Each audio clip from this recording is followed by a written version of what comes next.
महाराष्ट्रामध्ये सध्या 1.5 ते 2 महिन्यापासून एक प्रकरण खूप मोठ्या प्रमाणामध्ये चर्चेत आहे. ते म्हणजे बंधूबाबा अशोक खरात याच्यावरती जवळपास 10 महिलांनी लैंगिक शोषण केल्याचा आरोप केला आहे. त्यानुसार अशोक खरातवरती गुन्हा दाखल झालेला आहे. अशोक खरातचा त्र्यंबकेश्वर किंवा अन्य भागात नेऊन एन्काउंटर होऊ शकतो असा अंदाज काही राजकीय नेते उपस्थित करत आहेत.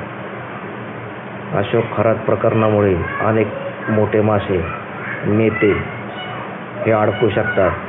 त्यामुळे अशोक खरात लवकरच तुरुंगाच्या बाहेर काढून त्याचा अंत होऊ शकतो असा अंदाज व्यक्त केला जात आहे.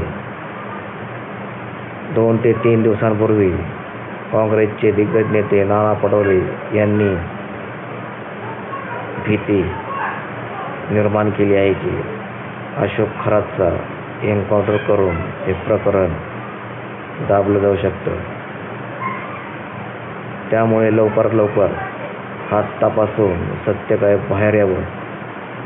जास्त दिवस अशोक खरात याची चौकशी